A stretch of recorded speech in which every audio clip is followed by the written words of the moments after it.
If Shubman Gill continues like this, questions will grow louder. Welcome to Revsportz. I'm Gargi Raut. I'm here in the heart of Chandigarh in the city centre. Well, it's a chilly, cold morning, a little hazy as well, but what happened last night? The Indian team will want to forget that and move on in this series. Well, if we talk about the series took a little detour into north, into a brand new arena as India and South Africa, both teams, walked out for the first ever international match at the new PCA Stadium in Mullapur. Now, fresh out of a dominant win, Team India were looking to tighten their grip on the series, but instead, the evening turned into a reminder that cricket likes to pull the rug out from under you. South Africa hit back and leveled things 1-1 last night, handing India a hefty 51-run defeat. And the moment, the second innings started and India lost 2 wickets in the first, 1 wicket in the first 2 overs. Suddenly, Akshar Patel batting at number 3, not Surya Kumar Yadav, not your captain, Akshar Patel, a left-hander walking in after a left-hander. It felt like the kind of move that makes you pause and, sort of look around and say, wait, what's happening here? And in the middle of all of this, the bigger clouds hovered over, of course, the two men, Surya Kumar Yadav and Shubman Gill, the captain and vice-captain. Two batters who haven't quite found their rhythm this year. Surya Kumar Yadav has not crossed 200 runs in less than 200 runs in 2025. Gill has been looking like a sketch of his best self, not the full painting, and last night did not change that storyline either. Gill was gone first ball, a golden duck. 1 minute he was taking guard, the next moment, the slip cordon was celebrating. And here's the thing, with the World Cup closing in fast, fans were hoping to see some stability, some sense of what this batting order might look like on the big stage. Instead, for fans, it's been a carousal of experiments. Horses for courses, matchups, left-right combinations, tactical gambles that sometimes feel a little too clever. So when India were 4 for 1 after 2 overs and Akshar Patel walked out at number 3, the whole country seemed to think the exact same thought at the same time. Why? Why send in Akshar? Why not your captain? Why not the guy who usually owns that spot? Why two left-handers out in the middle, back-to-back against a bowling attack designed to prey on that? Surya tried explaining it afterwards, after the match. He came out in that post-match press conference and said that Akshar had batted well recently in the ODI series and that they wanted him to carry the same rhythm into T20 as.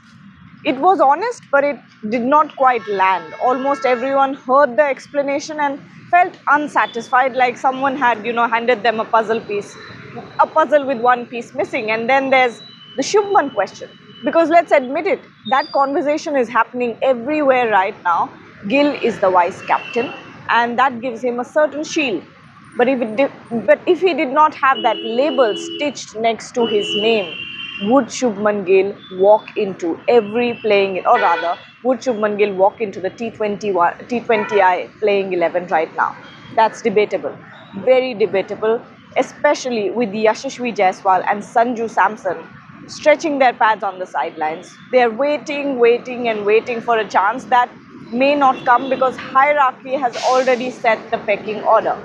Assistant coach Ryan ten Doschkate did come out to defend him. He spoke warmly about Gill's class, his IPL numbers, his ability to rise when it matters. But even he had to acknowledge that form isn't falling into place. Gill got a good delivery, sure, but that's what happens when you're not quite in touch. But at the same time, really, if you look at it, if you go and watch Gill's practice sessions, there doesn't seem to be a technical flaw. It's just that he's getting those starts. Sometimes he doesn't, but when he's getting those starts, he's unable to convert them. And, it's all very tricky for the Indian management at the moment. Gill's vice captaincy means that they've committed to him, that they've invested in him. And now the World Cup peeking over the horizon, it's too late to reverse that call. Too late to suddenly say, actually, you know what, 2 months ahead of the World Cup, we want to try something else. We want to drop the vice captain, which creates another problem. If Gill doesn't fire, there is no backup ready. Jaiswal hasn't played, Samson hasn't played. There's no game time for either of those backups. No contingency, no second draft of the plan, and that's exactly how you stumble into a scenario like Border Gavaskar Trophy, Sydney 2024, when Rohit Sharma had to drop himself. You don't want to see another one of that.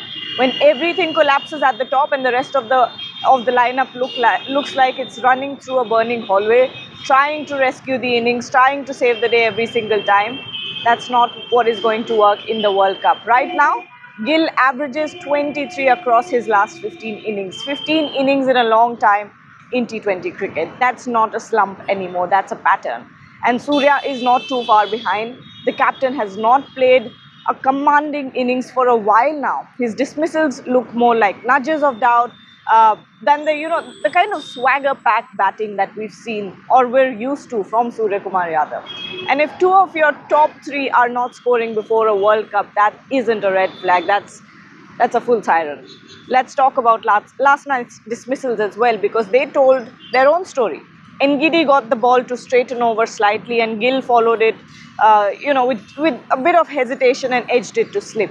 It was almost the kind of dismissals that we were seeing back in Test match cricket. Surya, he looked good for one stroke, and then came a ball that drifted away from him, and he poked at it, and just enough for the snicker to catch a whisper of the ball. Now, South Africa reviewed, and the umpire's finger went up. Another short stay, another sigh from the crowd, another sigh from Surya Kumar Yadav as well. After the game, Surya Kumar Yadav, the captain, admitted it very plainly. He said that he and Gill should have scored, should have set the tone, that India can't keep leaning on Abhishek Sharma every single time, and he's right. Abhishek has been in blazing touch. Look back on the Asia Cup as well. The team needs more than one in-form batter. They need a structure, not a stunt double, who steps up every time the script has gone wrong. And this isn't the first time India have been 35 for 3. According to what Ryan Tendoshkate said, it's happened more than they'd like over the past couple of months, which is why he says the team is experimenting.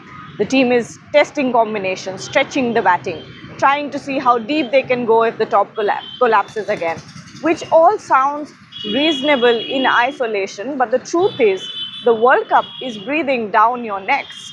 Fans don't want experiments, or rather unreasonable experiments anymore. They want clarity, they want a blueprint, a batting order that does not shape-shift every 2 matches. Right now, India feel like they're juggling matchups. They're juggling left-handers, right-handers, impact players, flexibility, projections, and somewhere in that juggling act, they seem to have misplaced the most basic requirement of all, which is runs from the top order. On that note, I'll take your leave. Let me know in the comments what you think of India's experiment last night with Akshar Patel coming in at number 3, and of course, what are your concerns when it comes to Surya Kumar Yadav and Shubman Gill, the captain and vice captain of the team? We'll be back very soon. Thank you so much.